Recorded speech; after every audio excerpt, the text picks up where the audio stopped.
So my name is Sarah David. I'm part of the Western Mass Recovery Learning Committee. I'm going to give you a quick intro for Caroline Mazel-Carlton.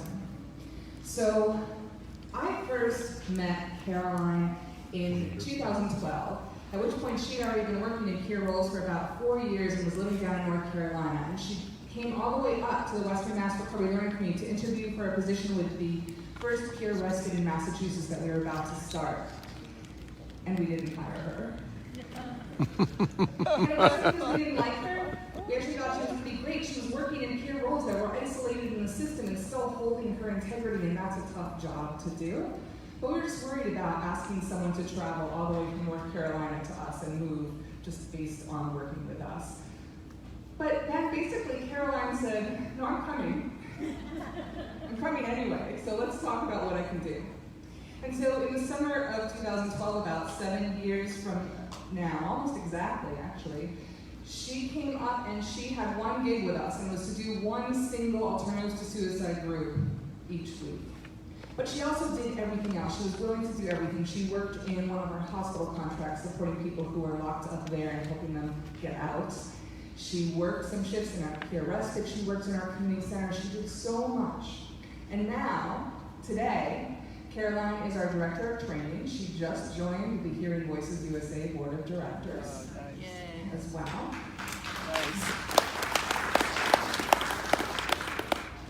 And she still does pretty much everything. So if you call in, for example, to one of our national networking calls for alternatives to suicide facilitators or Hearing Voices group facilitators, you will hear her voice. She has been leading the training element of the Foundation for Excellence in Mental Health Care's project on Hearing Voices. She's been doing so much with us, and through that process, she's also become a friend of mine.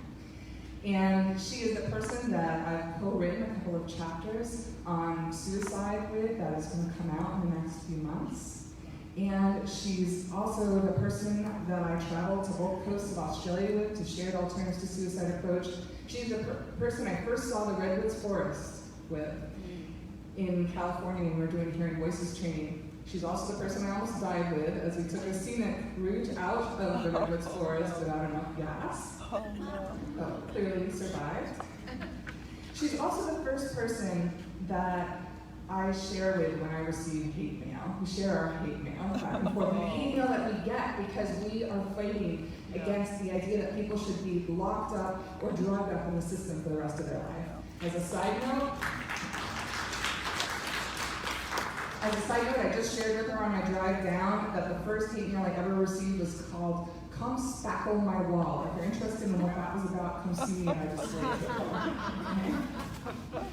And she's also the first person that I want to talk to when a provider is pushing back on us, in spite of the fact that what we actually do is more effective and more science-based than most providers are allowed to do in the systems that they work in. She's also the person I was co-training with in Canada when someone left anonymous feedback who'd been through our training saying, "I really wish one of you had been a man." And I share that just to highlight, we have some issues in this movement. We have some issues that we need to talk about that Celia was also bringing up around racism, ableism. And when I lose hope, and I just want to leave this movement, which happens sometimes, it happened, when I got told I should have been a man, for example. Caroline's one of the people that I look to, just to see hope that we can do something different. Because I see such clarity and strength in who she is and what she does, such wisdom. And I see that no matter how many times she gets knocked down, she gets back up, and she continues to speak to power. So thank you all for helping me to welcome Caroline. We're very glad to have her.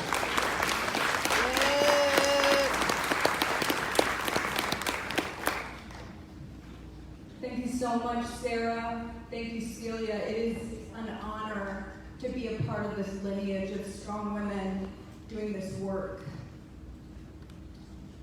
So, have you ever been told that you were too much? Too sensitive? Too emotional? Have you ever been told that the ways you perceive the world were too extreme? too far out of the norm. I see a lot of heads nodding. Of course. We are a people that is often placed on the margins. And ultimately, psychiatric diagnosis is all about defining those margins, putting people on either side. But sometimes I think of us here at Alternatives Conference as like a twilight people. People who straddle margins and boundaries, who regularly navigate the space between light and darkness, who walk between worlds. I remember my first day on the job, brand new tote hero, community support team in Asheville, North Carolina. I had actually slept on the floor of a mostly empty apartment the night before because I had literally just moved out of a group home, and I'd been in treatment for so long that I didn't even own my own bed. And I remember walking into this agency and my social worker supervisor handing me this stack of charts to read. You gotta get to know these people. And I remember sitting under these fluorescent lights in a basement, flipping through these things, one after the other, reading these words like emotional lability, command, hallucination, counter, transference. And I remember thinking, what is this shit? What does this shit even mean? And it took me a couple years of really looking behind the veil before I realized nobody really knew. That manic could mean happy. It could mean angry. It could mean cleaning the floor really fast. The main thing was that the border was being set. A line in the sand, this discrete binary between the sick versus the well. The experts versus the populations they're experts on.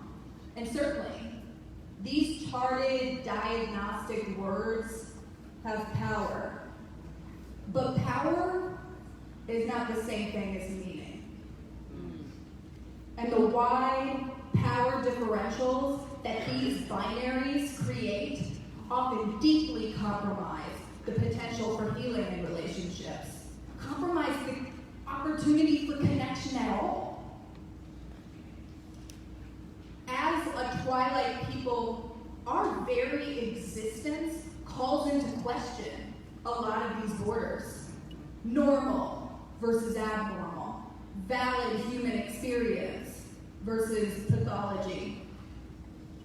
Peer roles even have the power to move beyond this demarcation line in our culture of real versus unreal.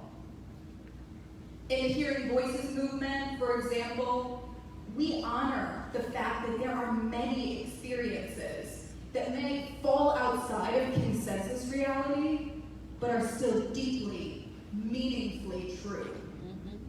I remember sitting right over there on this very stage last year, doing an HDN workshop, while people at this conference engaged one of my voices that I hear in conversation.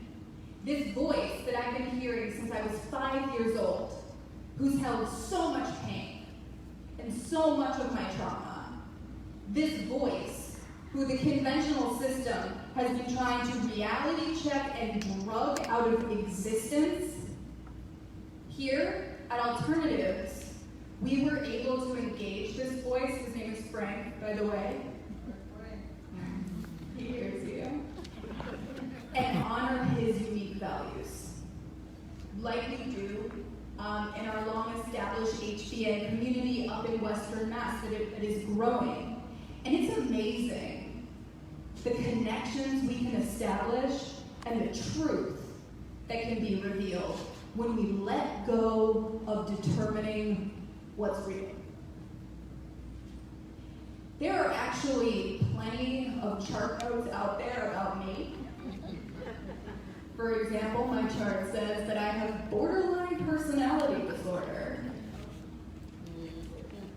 But while my chart says borderline, what my heart says, fuck your border. Fuck your wall.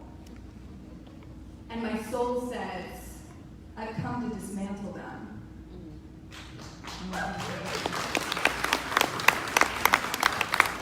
And it's my soul that calls me to do this boundary dismantling, wall destroying peer work with you. Woo! One peer role I worked in, this was about 7 years ago. I was in a private hospital.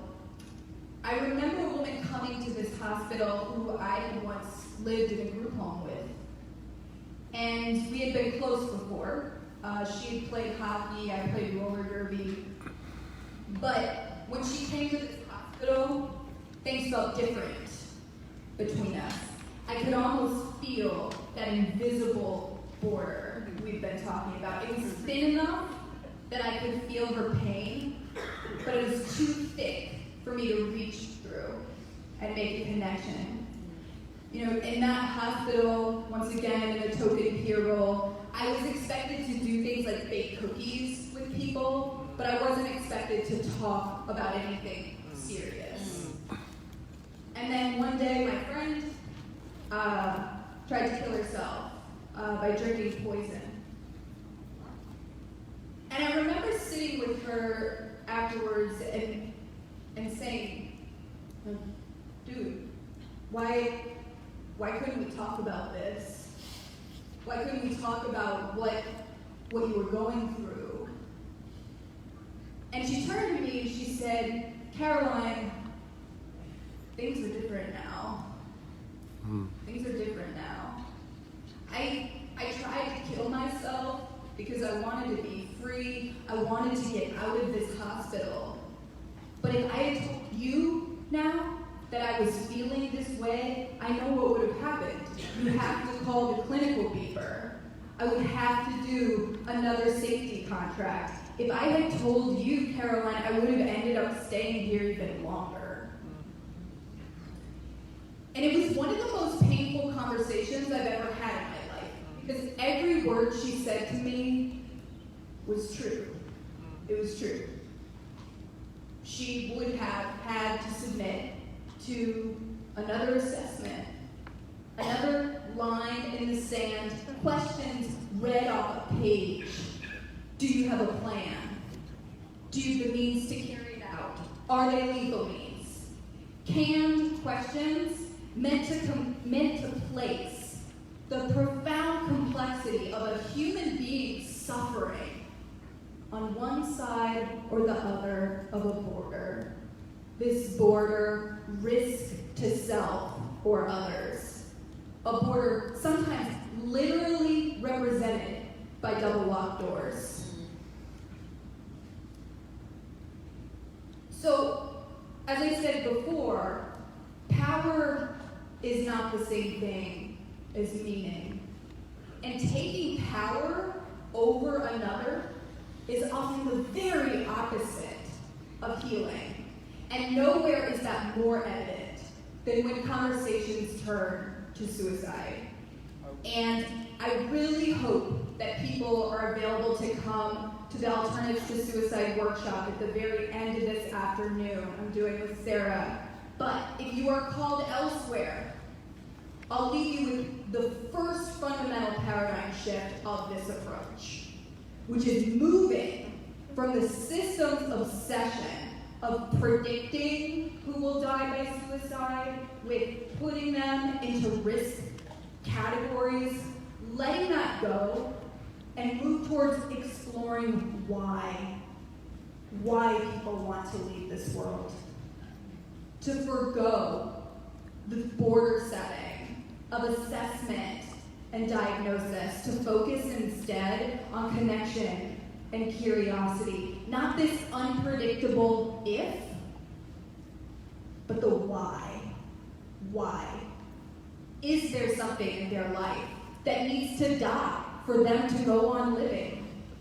Are there wider social messages of classism, sexism, transphobia that are telling people that their life is worth less?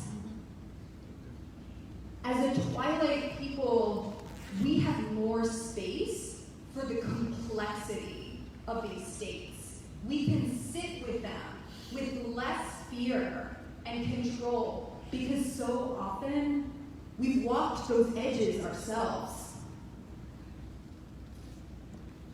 So I mentioned before that I played roller derby, and it was actually doing this that gave me the community and strength to move out of group homes. I like to share pictures of it, just so that people know.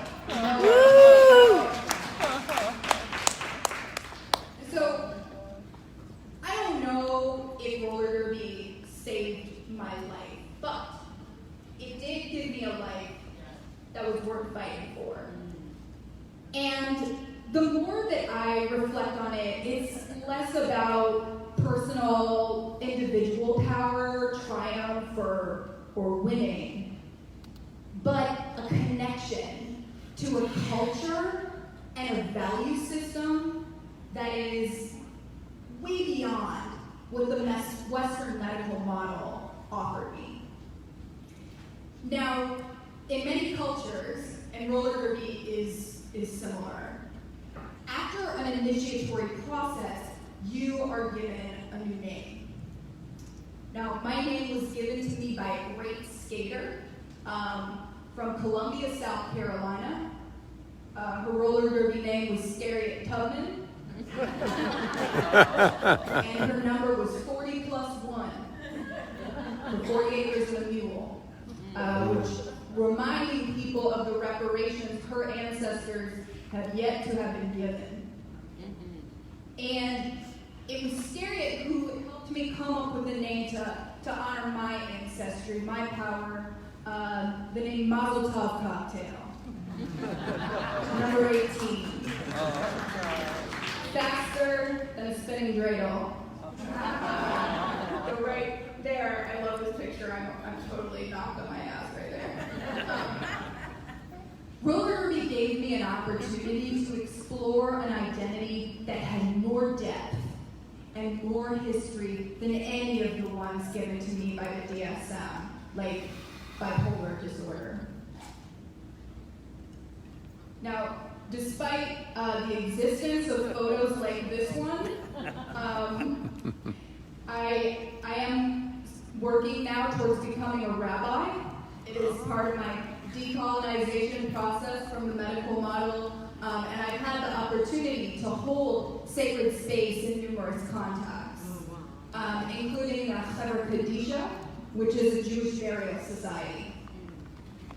So in my ancestral culture, the line between life and death, that border, isn't as clearly defined as it is by the Western medical model. In our tradition, a person's neshama, their essence, remains near their body in this critical time period between the cessation of their breath and their burial. So spiritually significant is this time period that traditionally we don't leave a person who has died alone until after they have been buried. They are still treated with the utmost dignity. They're offered our presence. And it's not about fixing it because we can't fix it, but it's about the power of bearing witness. And there have been times when I've sat with a person who has died in the nighttime, awaiting their funeral the next morning, when I've been struck by the similarity to the work we actually do as peer supporters. What we can offer people when we acknowledge, for example, that considering death, being suicidal, is also a profound place of of shift and transformation. When we honor the fact that this person who's considering suicide is in this powerful space of knowing that the life that they're living is not working, but still holding this mystery about what comes next. When we acknowledge that our witnessing and our listening in this space is far, far more valuable than trying to control, judge, or manipulate. When we return to suicidal people their dignity, which is so often stripped of us in ERs, police wellness checks, and by oppressive systems. The place where I live now, Massachusetts, the history of some of these oppressive systems is very old, and it's very evident. There are these visible scars of it scattered across the landscape. I have stood in places where Native peoples like the Wampanoag or the Pecumtuck were slaughtered. I've stood in Salem, where people accused of witchcraft were hanged or crushed to death. And I have stood in the shadow of so many of these psychiatric hospitals where instead of being burned at the stake, people's brains were damaged by massive jolts of electricity or ice pick lobotomies, where instead of being crushed by stones, people are dragged down by the heavy, heavy weight of multiple neuroleptic drugs, straining their kidneys and their livers, where instead of a scarlet letter, women are given the lifelong label of psychotic, borderline, delusional. Many times, I go to the places where these hospitals still stand. Many of them are operational. I was at this one here, in the corner here, just a couple of weeks ago, testifying at a hearing that a man should not be held here against his will for simply talking to his voices and giving them names and pronouns. Now, when I visit places like this, I look for the graveyards. So I can say, Amalei Rachamim, that's a Hebrew prayer for the dead, who lay there, here's a picture, who lay there in their unmarked graves. And while I stand there, I hear their voices. I hear them all around me, sometimes screaming, sometimes whispering, sometimes offering me bits of their stories. Now, I've been coming to this conference for several years, and I've heard many impassioned cries for movement unity, for compromise, for collaboration. So what I'm going to do instead is just call us all back to our common ancestry. Because wherever you hail from, as a twilight people, these forgotten ones in unmarked hospital graves, those are your ancestors too. We remember them. We remember them not just for the sake of history, but because so much of this is our current story.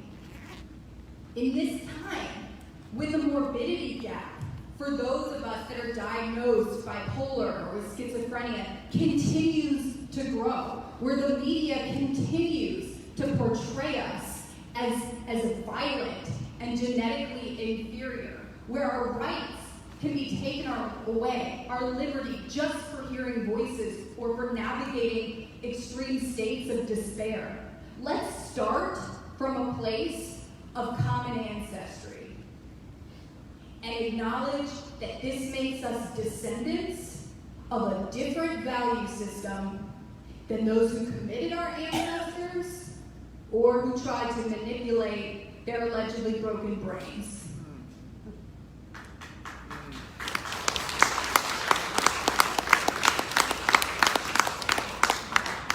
People like Judy, like Celia, like Sarah, did not fight for a place at the table so that we can bring the same warmed over risk assessments and coercion to the potluck.